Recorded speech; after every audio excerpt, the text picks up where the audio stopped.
kegiatan mengungkapkan pikiran dalam bentuk kata-kata yang ditujukan pada orang banyak. Nah, pidato itu kita berdiri di depan, menyampaikan gagasan kita, gitu, menyampaikan kepada orang banyak, yaitu bersifat informatif dan persuasif, itu memberi informasi dan mengajak khalayak umum untuk mengikuti apa yang kita sampaikan, gitu. Selanjutnya, kita akan mempelajari struktur dari pidato, dari teks pidato. Nah, ada yang tahu apa aja struktur dari teks pidato? Saya, Bu. Oke, silakan Rafila. Yang pertama biasanya ada pembukaan, terus yang kedua biasanya ada isi, dan yang ketiga ada penutup. Wah, bisa jelasin nggak Rafila? Gimana? Kalau pembuka biasanya berisi salam, misalnya kayak assalamualaikum, atau ucapan selamat pagi, ucapan penghormatan kepada pihak usaha yang hadir seperti pejabat atau pemimpin politik, serta mengucapkan rasa syukur atas informasi yang juga bisa berisi penanda singkat menuju pokok pidato. Oke, Terus yang kedua kan tadi ada isi. Isi itu bagian inti yang memuat gagasan, ide, atau informasi yang ingin disampaikan oleh pembicara. Bagian ini biasanya menjelaskan topik secara terperinci dan biasanya berargumen data, fakta, dan contoh yang mendukung pesan pidato agar pendengar mengerti dan tertarik. Dan terakhir ada penutup. Penutup adalah bagian akhir yang berisi kesimpulan ringkas dari materi yang disampaikan. Ucapan permintaan maaf jika ada kekurangan selama pidato, harapan atau ajakan kepada para pendengar, serta salam sebagai tanda berakhirnya pidato. Oke, bagus sekali. Tepuk tangan. Penjelasan dari Rafila udah sangat jelas kan? Bisa dimengerti kan? Jelas, Bu. Jelasin dikit ya. Jadi struktur dari teks pidato itu ada 3. Yang pertama ada pembuka, ada isi, dan ada penutup. Nah, di pembuka itu biasanya berisi salam-salam dan penghormatan. Contoh salamnya, Assalamualaikum warahmatullahi wabarakatuh. Waalaikumsalam warahmatullahi wabarakatuh. Tapi kalau salam itu nggak cuma assalamualaikum aja, bisa juga kalau salam sejahtera atau salam kebajikan gitu, itu juga termasuk. Kemudian ada penghormatan, misalnya nih kepala sekolah, oh maaf nih misalnya wakil kepala sekolah kasih sambutan pas upacara, gitu. Pasti ada penghormatan saya kepada bapak kepala sekolah. Ada kan disebutkan kayak gitu? Nah, itu juga termasuk dari pembuka. Ada juga yang sering kita dengar nih kalau pidato-pidato ada mukadimah. Ingat? Nah, begitulah. Kemudian ada isi, berisi gagasan atau argumen yang ingin disampaikan dalam pidato itu. Itu juga harus diperkuat dengan data dan fakta. Jadi jangan cuma apa yang ada di kepala kita, juga harus berdasarkan data dan faktanya. Dan terakhir ada penutup. Ini biasanya ada kesimpulan dan ada juga salam penutupnya. Itu ucapan terima kasih juga ada. Oke, selanjutnya bagian selamat pagi.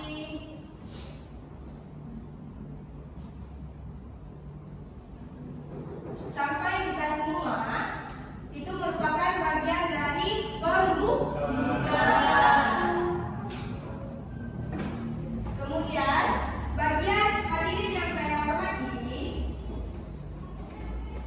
sampai dengan pemakna itu masuk ke bagian mana? Isi. Oke, isi. Kemudian ada demikian. Sampai dengan bagi kita semua itu masuk ke mana? Oke, itu masuk ke dalam penutup. Sejauh ini paham? Oke. Selanjutnya ada ciri-ciri pidato. Nah, coba perhatikan PPT-nya. Jadi ciri-ciri pidato itu ada 5. Yang pertama ada tujuan. Nah, ketika kita berpidato, tentu kita harus tahu tujuan dari pidato yang kita sampaikan itu apa. Benar? Benar. Tujuan pidato itu ada informatif, yaitu memberi informasi, dan persuasif, mengajak pendengarnya untuk mengikuti apa yang kita katakan, gitu. Nah, tujuannya juga harus ada agar topik yang kita sampaikan itu tidak melebar kemana-mana. Misalnya kita lagi bicara pidato tentang kalau kita tujuannya ini nggak jelas, nanti topiknya melebar kemana-mana, tiba-tiba udah ke pendidikan gitu. Kemudian ada materi yang jelas. Nah, materi yang jelas ini berarti ketika menulis atau menyampaikan sebuah pidato, materinya itu harus jelas. Kalau materinya nggak jelas, maka penontonnya nggak akan ngerti apa yang kita sampaikan. Maka pembaca atau pendengarnya itu nggak akan ngerti apa yang kita sampaikan gitu. Kemudian yang ketiga ada objektif. Objektif ini maksudnya gagasan itu harus didukung oleh fakta dan data. Misalnya kayak kalau di pidato-pidato tuh pidato Islami ada menggunakan hadis Nabi gitu, atau menggunakan ayat-ayat dari Al-Quran itu menambah informasinya, untuk menguatkan informasinya, menguatkan gagasannya gitu. Kemudian ada wawasan baru. Kan tadi kita bahas bahwasannya pidato itu harus informatif. Jadi informatif itu memberikan wawasan baru bagi para pendengarnya. Jadi pendengarnya itu wah, yang sebelumnya belum tahu jadi tahu gitu. Yang terakhir ada kesimpulan. Kesimpulan ini biasanya ada yang tertulis langsung di pidato itu disampaikan langsung oleh pembicaranya, ataupun ada yang kita sebagai pendengarnya itu mampu menyimpulkan pidato tersebut. Artinya pesan yang disampaikan itu dimengerti dan dapat diterima oleh pendengarnya atau pembacanya. Oke, Fari, jangan tidur ya. Cuci muka dulu, cuci muka. Oke. Kemudian ada metode dalam berpidato. Di sini ada 4 metode dalam berpidato. Coba sebutkan, Nabila, Nafisa Hakim, aku masih tebal-tebal namanya. Nafisa Hakim, coba sebutkan apa saja? Pidato spontan, pidato manskrip, yaitu pidato menggunakan naskah, pidato memorika hafalan, pidato ekstemporer dengan kerangka. Ya, benar. Nah, yang pertama ada pidato impromptu. Itu artinya pidato yang spontan. Kayak misalnya dalam sebuah acara tiba-tiba ada yang dipanggil untuk memberikan sambutan. Itu kan yang maju itu dia tidak mempersiapkan pidatonya. Gitu. Sebagai contoh, ayo Sarah, coba silakan berdiri dan berpidato. Kita terserah ya, apa saja. Sama-sama. Oke, bagus sekali. Sebelumnya Sarah tidak mempersiapkan teksnya untuk berpidato. Dia nggak ada persiapan, tapi ibu tiba-tiba suruh Sarah untuk berpidato, meminta Sarah untuk berpidato. Itu namanya pidato spontan.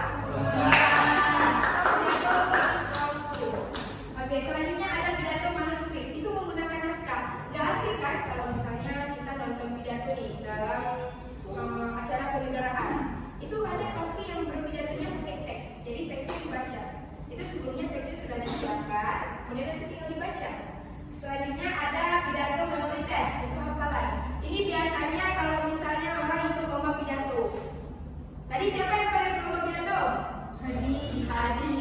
Hadi ketika maju nih mau berpidato pasti ngapal dulu kan pidatonya. Nah, itu sama sekali tidak menggunakan teks. Jadi pure apa yang disampaikan itu memang sudah dihafal. Kemudian terakhir ada pidato ekstemporer. Itu pidatonya menggunakan teks, tapi teksnya nggak menyeluruh, hanya kerangkanya saja. Ketika dibaca, kata kuncinya mungkin yang ditulis hanya kata kunci, kemudian disampaikan apa yang disampaikan gagasannya. Bisa dimengerti? Bisa.